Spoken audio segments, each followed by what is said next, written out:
Jeff is going to come now and share his message with us. And I just want to kind of prep you just a little bit. Jeff was talking about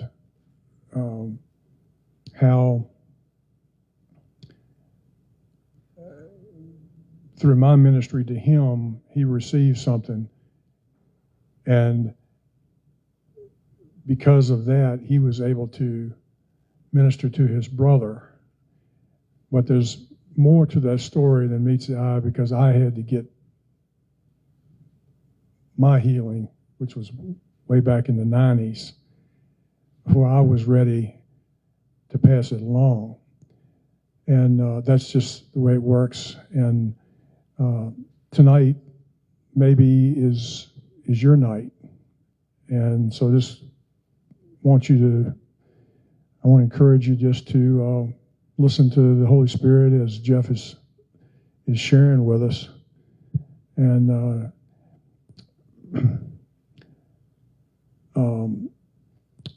at some point when he's finishing up, he's gonna have prayer for anybody that wants it. And I just encourage you to take advantage of this if you feel like that the Lord is speaking to you about some inner healing or emotional healing that you need. This is the time to get it. And you can just sit there if you want to and receive it. But you can also, come forward, and nobody will be able to hear you. But I do just want you to remind you that this is not a counseling session. So, if you come up and ask for prayer, just tell Jeff something to the effect of, when I was 10 years old, this terrible thing happened to me, and I just want to be free from all of the ramifications of that, and it keeps coming back to my mind, and I just can't shake it, and I believe that God is here tonight with an anointing for that kind of a healing. And Jeff Bennon and I will be kind of around if anybody needs anything, but this is we're just kind of Jeff's wingmen tonight, and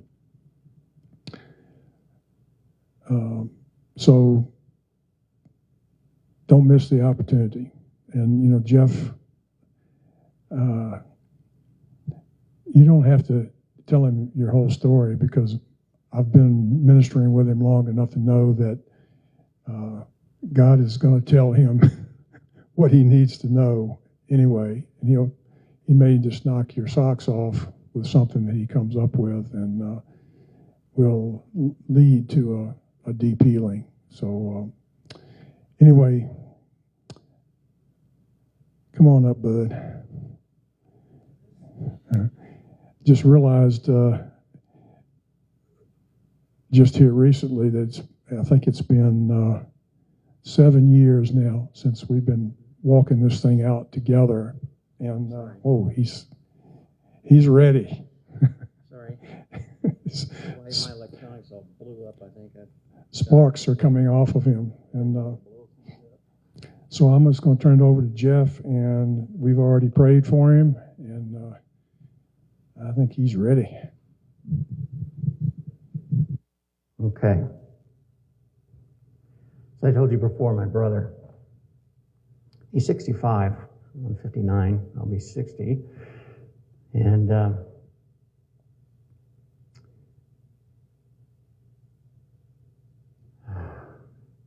how do you deal with a kid that can read at 3 at a third grade level?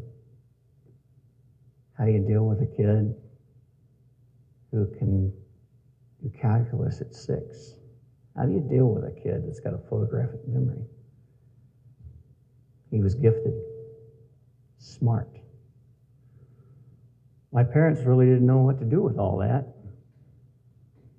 We have my oldest brother's a musician. Made his career out of teaching band and came back to the town we all grew up in. And I was there because I was working in the dealership in town. And my brother, at some point, was in Washington, D.C. working for the U.S. Marshals in their computer area, which is interesting. But there's a long story how he ended up out there. And that is unforgiveness and hatred and resentment from never being understood. He got treated different than we did. And my brother was kind of the star of the family, I guess, and little child just kind of gets shoved off at the corner, and then the baby comes along, and then since I was so much younger, I kind of grew up almost kind of like totally separated from them because they went off to school. But the interesting thing was he had a totally different experience than I did. He had a totally different experience than my older brother had. And so this resentment started to build up. And this was the original thing that started it. My oldest brother, his middle name is Kenneth, which is my dad's middle name, which is actually it's an old name in the family, so his name was Stephen Kenneth. Okay, no big deal. My name, they picked my name, so nobody can argue with that. I didn't mind. I really didn't care, I didn't care. But his name was Gary Lynn. And he raised a hot hair about when he was about 5, why they named him that, and they wouldn't tell him. This is how this all started. Some of it. He was also left-handed. They didn't like that either. My mom didn't, so she tried to make him right-handed. And that caused more. And he has the personality, if you tell him it's gray, it's actually light gray or dark gray, it's not gray. But a very good sense of humor, very caring person. But what happens is that gets turned dark, okay? And he began to close in and get lonely. So he started just, to his words, just kind of going out looking for somebody to like him, which led to a point when he was actually taken up and abused by someone multiple times. So that drove it even farther in, that thing. And so watching that go on, I didn't really even know any of this was going on. So like I said, it was a totally different experience. So when he was about to graduate from high school, and this is what was going on. See, my 2 brothers were going through high school, and he followed him. So everybody expected him to be like, no. Which was fun when I got there, because everybody thought I ought to be like one or the other. No. Totally different. Totally. No, I was connected somewhere else, and they didn't really know where that was, but we all know now. But anyway, I was just kind of weird. And that's okay. I don't mind weird. But it's interesting experiences. Anyway, so there was always this kind of a war going on between those two, always. One of them when my oldest brother went off to college to be a musician, music education. Well, he thought, well, I'll go to music education because I know music. So he went off, he hated it, he flunked out. This is a guy with incredible math skills. And where I ended up was getting dragged along to these little meetings with my parents they'd have out in the car. And I can tell you, those will give you indigestion. And then what would we do after that was over? We went out to eat. I'm like, and left him in the dorm. And you're like, oh, it's terrible. So that was going on. But he quit college. And this girl he dated in high school, which they didn't like, he married her. That really set it off. That was another screaming session. So then, There's about a 2-year period. He was just wasn't around. He was working some odd job down in Jefferson City, which is a state capital about 60 miles away. And his wife was working for the state. Let's see what else was going on. They had their first child, their only child, and then he decides to really throw it out, so he decides to change his name. And I can tell you that went over real good, because I was still at home. And he changed his name to Joseph Daniel. Don't know why. He just did it. Meanwhile, on the other side of things, you see, I knew who he was named after, because they told me. Now, if you're going to tell me, why don't you tell him? No, we're not telling him. I'm like, and don't you tell him either. I'm like, all right, I'll just forget I heard that and go on. Turned out he was named after a guy that worked at State Farm with both of them when they were there in Bloomington, Illinois. When they started there, his name was Gary. His last name was Lynn. He was in accounting. Very nice guy. Actually saw a picture of him. Nice guy. Why didn't you tell him? Why? What? Why? This is such a big thing. Why didn't you? Still trying to figure that out. Finally gave up. So he ends out in Maryland. His wife gets a job with the federal government. He goes out there and he gets on with the U.S. Marshals. And they were going to this Messianic church. That caused a lot of ruckus too, let me tell you. He went to church with Sid Roth. I'm not kidding. Sit next to him. That's funny. But while he was out there, he was really growing in the Lord. Very prophetic, kind of like me. But he was angry. Doesn't work. You cannot be prophetic and express the love of God if you have venom in you. I've been around those people. Avoid those people.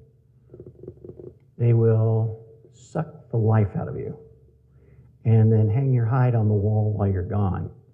That's what they like to do. They like to just, you've always got the problem. They don't. That's how it works. Oh, it's him.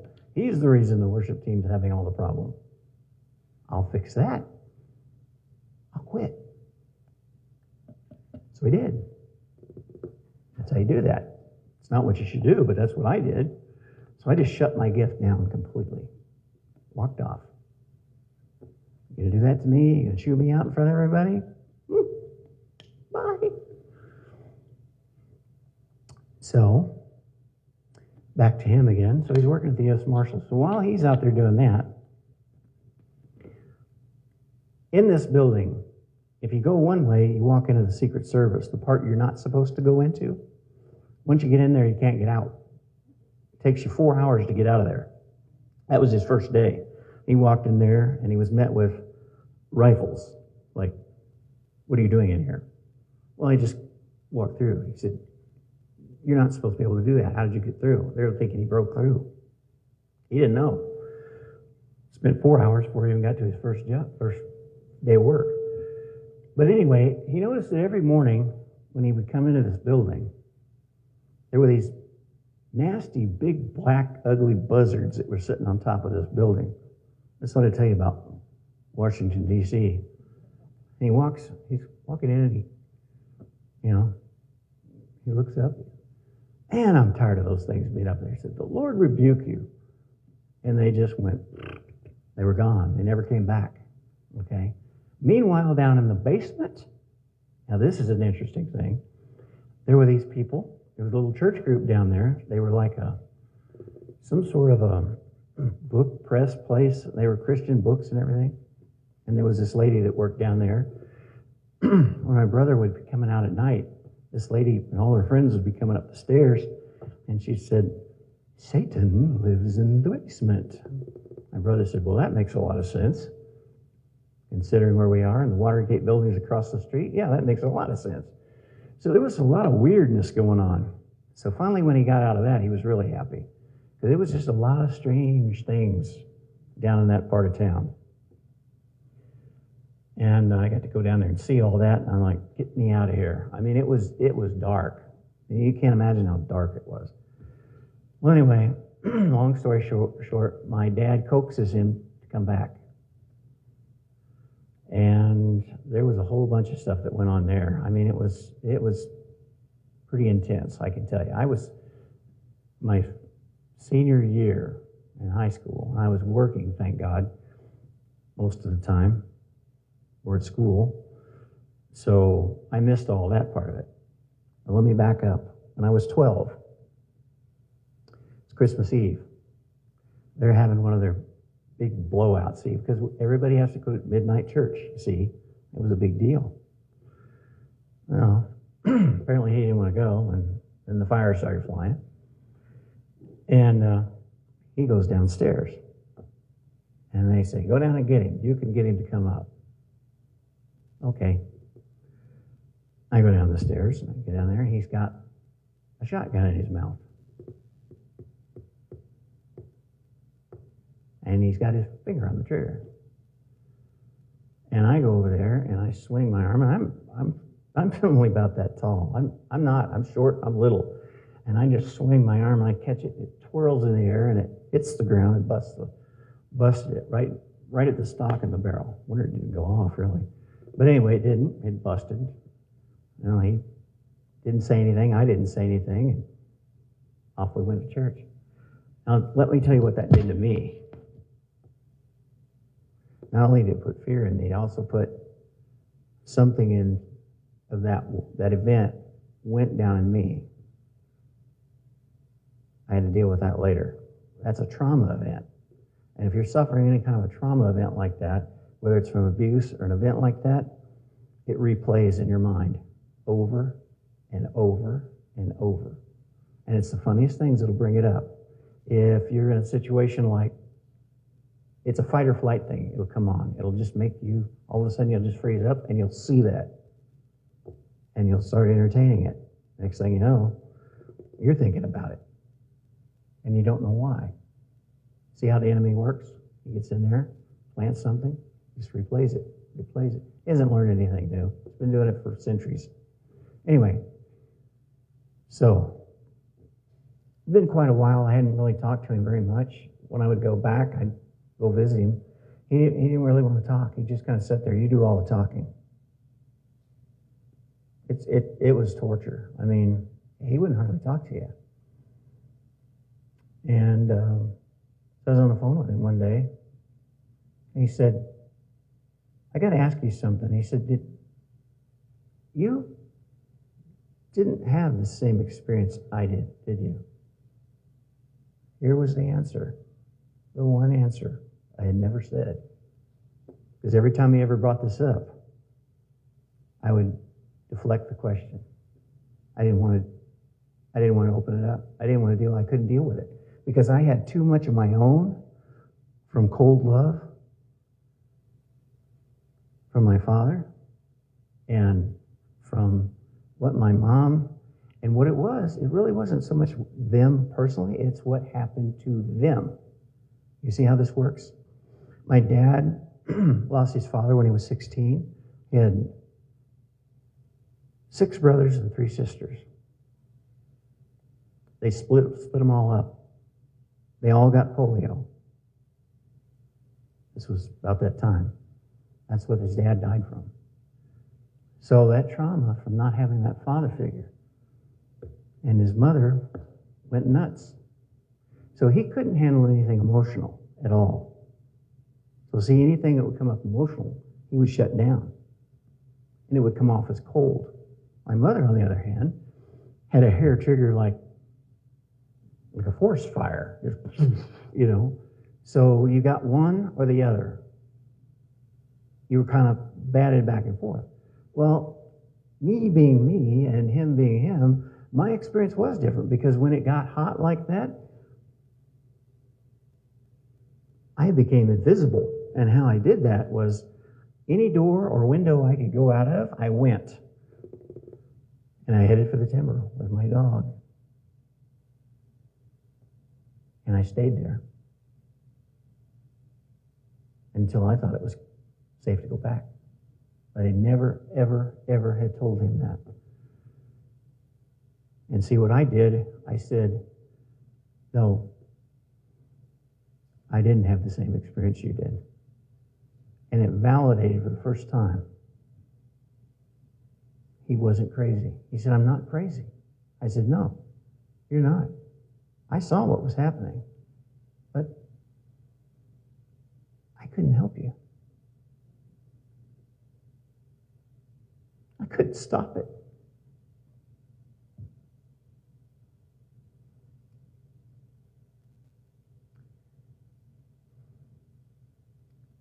And so the conversations, he was dropping all this, asking me, how did you get out of where you're at? What's changed you? And I said, well, when I got let go from Fremont, which I thought was the worst day of my life, it turned out to be the best day of my life, and it caused me to deal with this. He said, how did that work? And I said, well, you know kind of how the circles I run in, I'm different than you are, and I'm more of I'm introverted, but I'm not. I'm kind of weird. I'm a 1%er, that 1% personality that I like both until I run out of gas, and then I'm gone. That's it, I'm done. But that works good for me and Jesus, because he likes to charge me up later. So anyway, but I would tell him, what did you see? I said, well, I saw it all. And then he'd say, well, I always wondered because you didn't react to it. I said, in my own way I did. I buried mine. I refused to deal with it. But I said, what happened was we were coming down off, we'd been to this, whatever that was, that pastor's thing over here at Cody. Yeah. That was the most intense thing I'd been at in a long time. We came out of that, we were coming down the mountain, we hit Buffalo, and I got a phone call, and it was just like everything crashed right there for me. He was out of the car. He was doing something else. He came back, and I went from way up there to like below. I mean, bombed. And he's like, what happened? And see, I can't even really remember much of that other than him telling, you need your dad.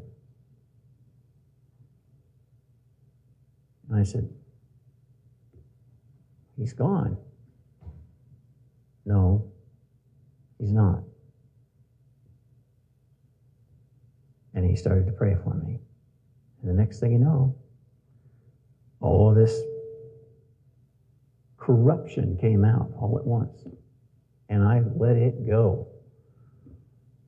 I think we ran out of Kleenexes, didn't we? About 2 times, I think. And I was a mess. Now keep in mind, I'd been through deliverance, I'd been through counseling. As my wife says, yeah, you ducked pretty good. All I had to do was turn on the anointing, they'd leave me alone. I mean, seriously. I could make them switch subjects like that. And I was good at it. And the reason I was good at it wasn't deception. It was just I didn't want to deal with it. That is conception. But what it was that was my self-defense. Anything I could do to keep somebody from hitting here. Hit this. No, you can't.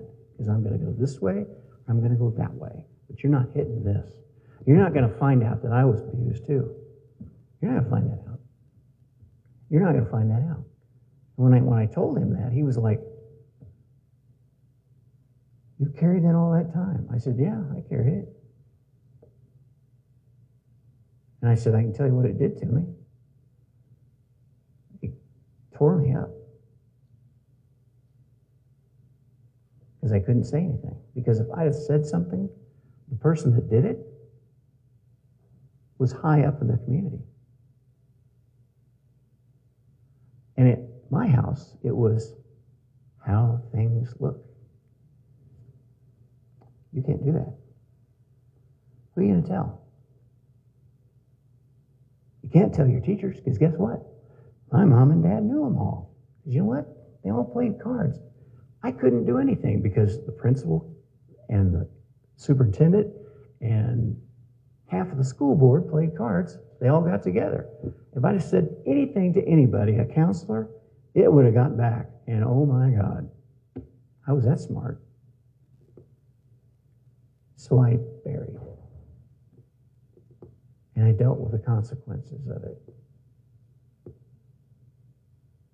And I reaped the consequences of it. More than once.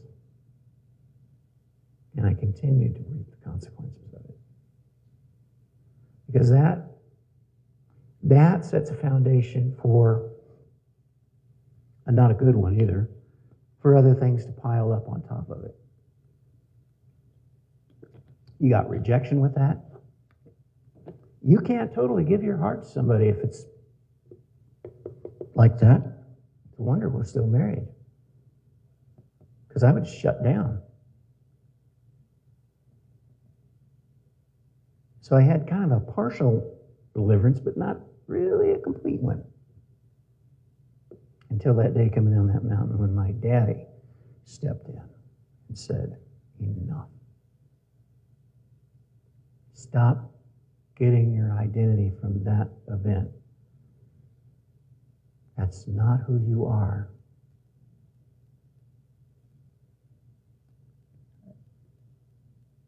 One day I was I think I was about 15, 16. I was about 15. And both my brothers, Gary's child was already here. 16, I guess. Yeah, 16. And Steve was getting married. Steve got married, and along came his son, first son. And I said, that's really cool. One of these days, I want to be a dad. Now, you say that in front of your mom. What do you think your mom's going to say? I'll just throw this out here. Mom, what would you say if your son at 15 said, gee, I hope I get married to somebody like that, and I get to be a dad? What do you think she should say? Just answer. Gee, that's great. That'd be wonderful. Wouldn't you think? No, you'll never make a good father. Boom! I judged it.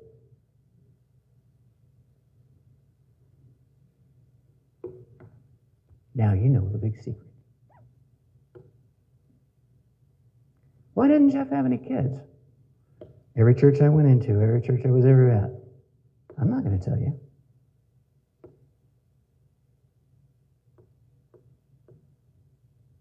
I wanted them. Most painful thing that ever happened? My best friend. We worked together for 30 years. Best man at my wedding. The day I left, walking out the back door, he followed me out. He said, I got one question before you leave. He's got 3 sons, and one of them, when he was little, I kind of like this over here, he would hang around me all the time when he would get to stay at the shop with us. He'd just stay around and watch. Wouldn't say anything, just stand there.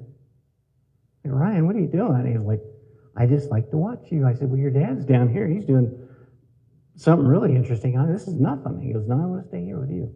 I'm like, okay. So that was going on.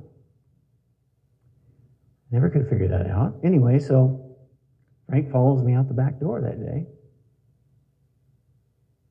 He said, I got to ask you one question. How come you never had any kids?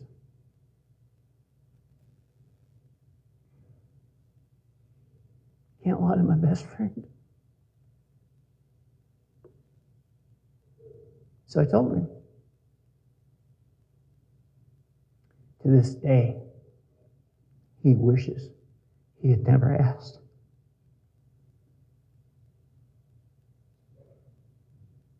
It's his one regret. Because now, every time we meet up, you can see it on his face. And he says it, I wish it never has. He said, Frank, it is what it is.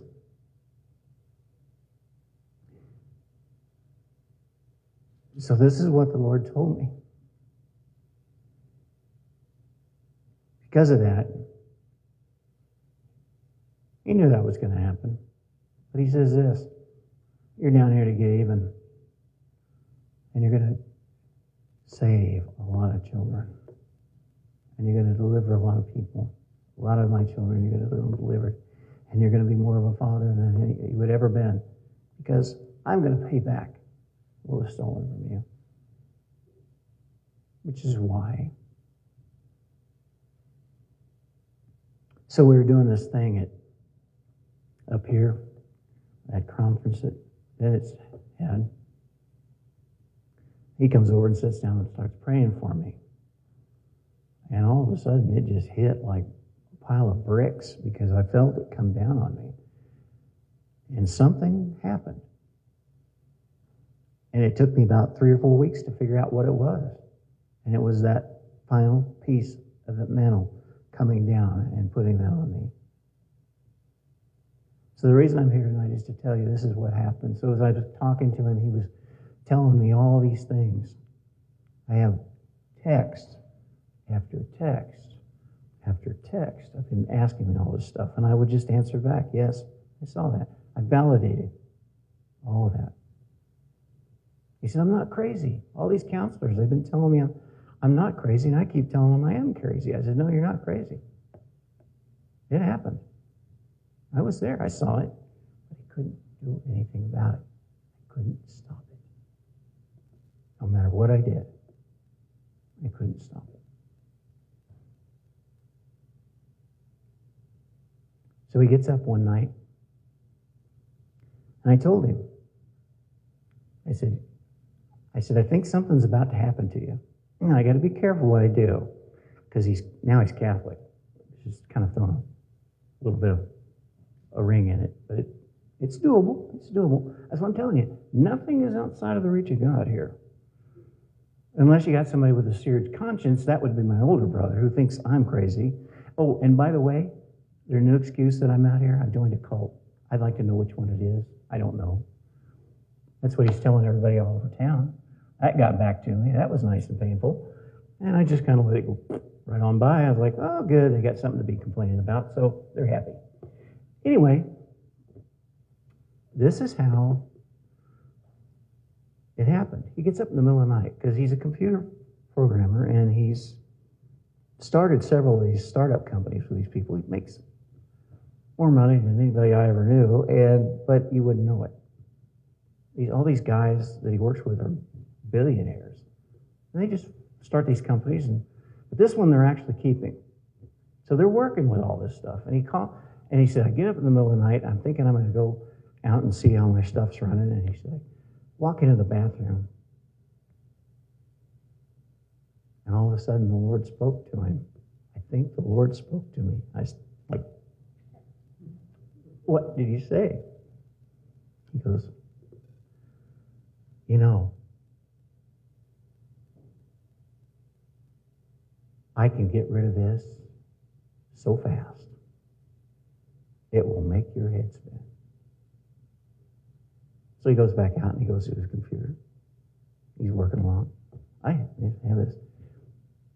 And he's like, okay, if he did that once, you think he'll do it again. So he walks back in there.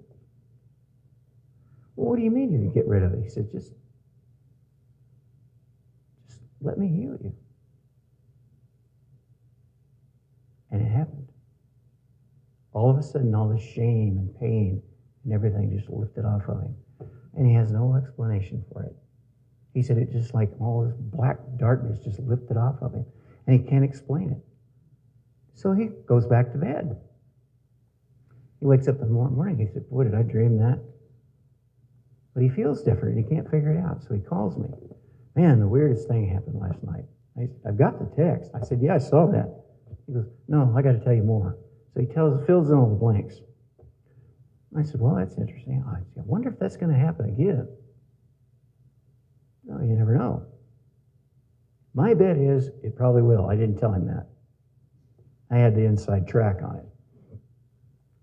So I told the Lord, I said, just for the fun of it, make it real to him. He goes, No problem. So, next night, he wakes up, same time, looks at the clock. It's the same time. He goes, okay, this is really strange. I don't have any programming running right now. I don't have any coding going on. I have nothing to watch. Why am I awake? I'm supposed to go in the bathroom. So he gets up and goes in the bathroom, and bam, the anointing hits him. And it just like, he's like, oh my God. And he said, now, and he's like, it's like, well, I was talking to him later. I said, what happened? He goes, more of it came off. He said, I don't feel ashamed anymore. I don't feel heavy. I don't feel dark. I don't feel like I want to lash. And he said, I actually forgave Mom and Dad. Was that okay? Uh-huh. Yeah. Well, how did that happen? I said, it just does. What am I going to do now? I said, I don't know. He said, I've been carrying this crap for 60 years. What am I going to do now? I said, well, I wouldn't pick it back up if I were you. Which he said, why would I want to pick it back up? I said, never mind. Just, you're going to have to start moving forward with it. So the day that he usually dreads is Sunday, because that's when my mom will drop in on him. And he's like, He doesn't dread it. He can't figure it out. He's not pacing. He's not sick to his stomach. He's not. She walks in. They talk for 2.5 hours. She calls me.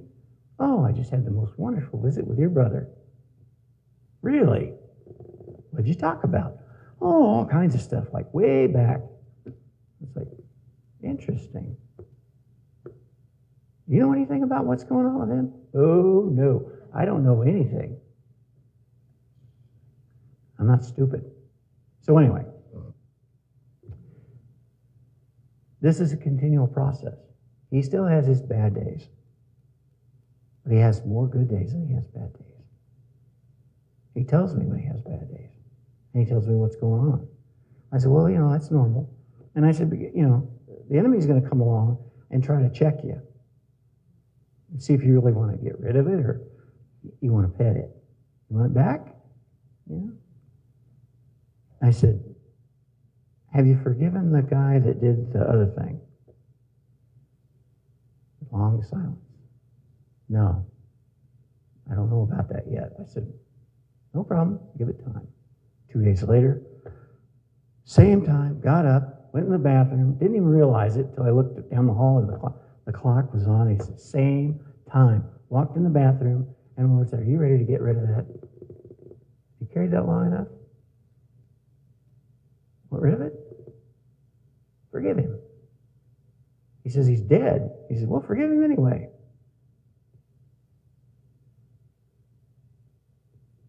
He went back to bed. He says, that's the best I've ever slept. I was like, imagine so. See, what you're doing is you're getting rid of where the enemy's playing with you.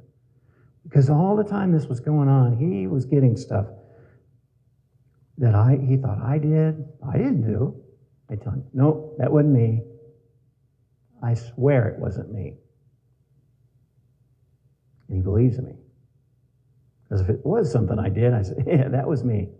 That caused you some issues because, I was me. What can I say? I make a mistake. And there were things that happened that I'm not even going to go into, but I want to tell you that I've forgiven my parents because I know what happened to them.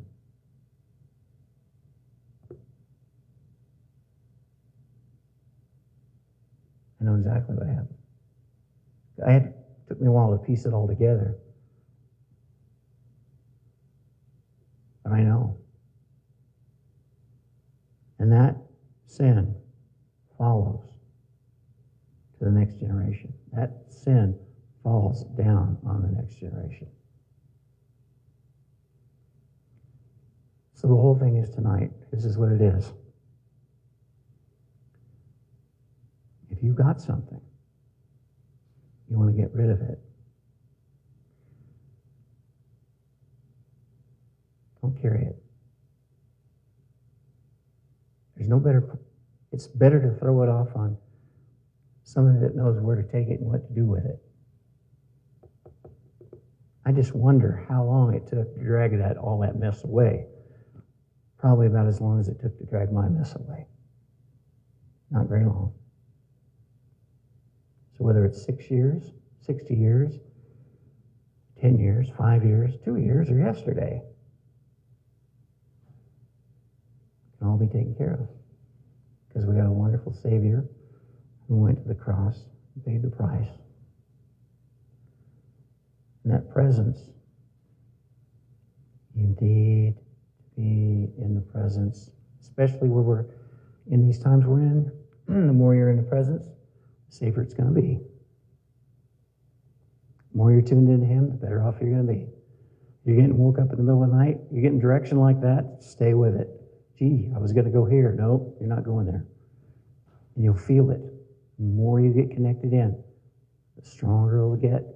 It's all about tuning in and getting your connection. But if you've got this kind of stuff going on, you won't catch it as quick.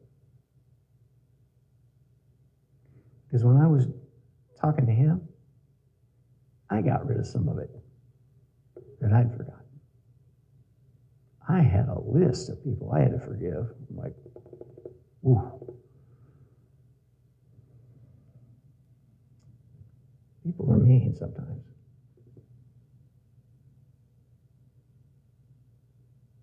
And when you make every decision off of pain, you get pushed here, you get pushed there, you'll go everywhere but where you're supposed to go. It's a wonder I'm still alive. Honestly, that's the truth.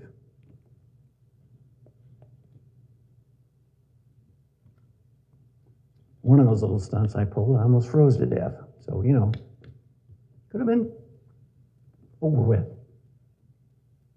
real quick. God said no. Should have been taken out in 2017. I'm still here. People still can't believe that one. Neither can I sometimes. But anyway, I'm still here.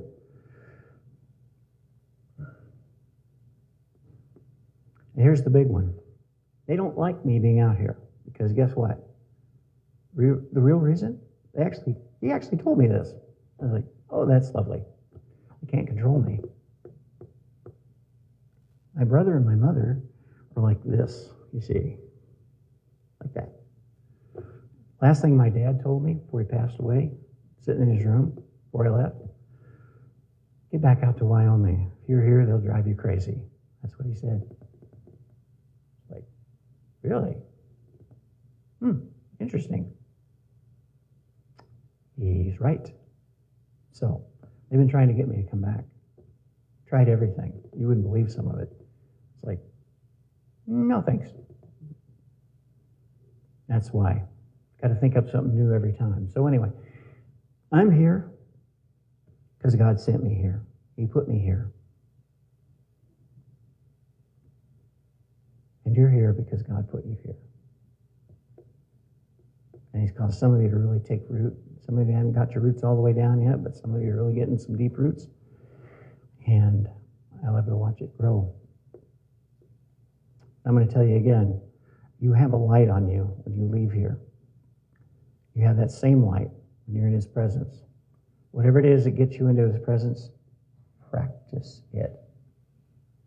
Whatever that is. And ask God. Here it is. Ask God, light me up when I walk. Light me up. Turn my light on. And I guarantee you, somebody will walk up to you and ask you, I guarantee you, they'll need prayer. They'll ask you a question that will lead to prayer. They'll ask you something today was my day for that. It's totally is kind of why we're in the situation we're in with this mess tonight. Because I got called up to somebody and they were kind of in a trauma situation and I got into that and it completely drained me. And when I got back in the house, I'm like, oh no. I sat down, I was done. I was like, now what? And get ready to come. And I'm like, oh, I'm going out the door. Like, I don't know if I can do this. He goes, in your flesh? No. With me, it's all possible. I get in the truck, bam, it hit. And I'm like, okay, we're going to do this. It's that fast. So I'm telling you, the quickening that will come when you start to ask him to light you up, completely illuminate you. We are the light of the world. He is in us because of that. So he's in you. We are that light. Some new ager will walk up. Oh, your aura is glowing. Smile. And then tell them why. I'm not kidding. They'll do that. Your aura is beautiful. Well, thank you. And smile, and then if they get jealous, say, where'd you get that? Let me tell you. It's a good opener. And I'm telling you, let yourself glow. And you'll start reaching people. I'm telling you, it's the craziest thing.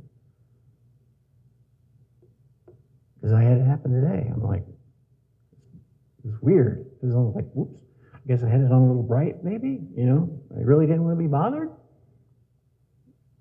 He said, turn it back up.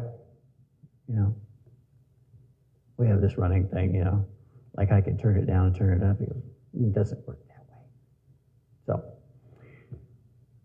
I guess what I'm going to tell you right now, I'm going to try to pull this song up, if it'll come up. If it won't, roll on.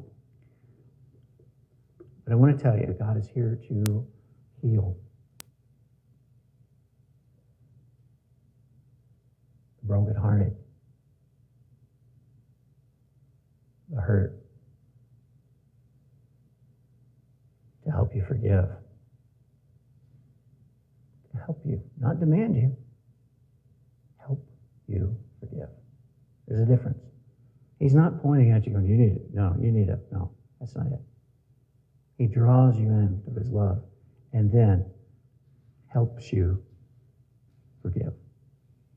That's exactly what happened to me coming down the mountain. He helped me forgive them. He helped me. Got me into the place where I could. Got me to the good heavens. If you start drawing all the lines how I got here with him, it's the craziest thing you've ever heard. You wouldn't, you can't. There's no reason for it other than God, how we got to be close. Other than when I was sitting beside him, he kept going, man, there's something coming off this guy. And he'd scoot over a little farther, and I'd scoot over. You do remember that, don't you? When you're sitting there and you're like, brother, you got something coming off of you. And you moved over a little bit, and I'd scoot over next to him a little farther. Because I felt that Father in him that I was needing. I needed that. And I didn't even know it. But he became a father. And his best girl became my mother.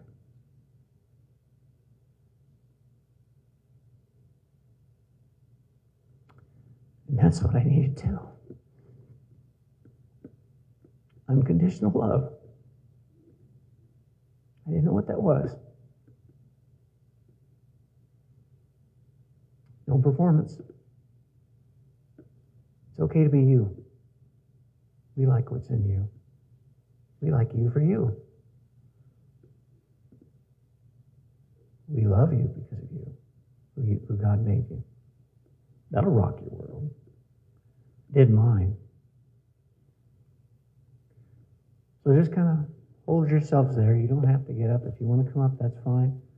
Certainly, if you need to do business up here up front, I will tell you the anointing's pretty strong up here right now. Don't ask me why. It's kind of right over there. It's kind of a hazy. Every time I look over there, it's kind of smoky to me. That's usually a sign that the presence of God's hanging around, just kind of waiting, brooding, really. And I can tell you, you may come in here one way, but you'll walk out another. And it is going into that presence, that cloud. You've got to you've got to tell him. You tell him, you don't have to tell me. That's the wonderful thing. Oh, I know hurt when I see it. One of the things that relieved me when I was in a worship team was not having to look out over the audience anymore in the congregation. I had to keep my eyes closed, or I had to stare at the wall when I played. I couldn't stand the pain I would see week after week after week after week after week. And I would come out of there exhausted.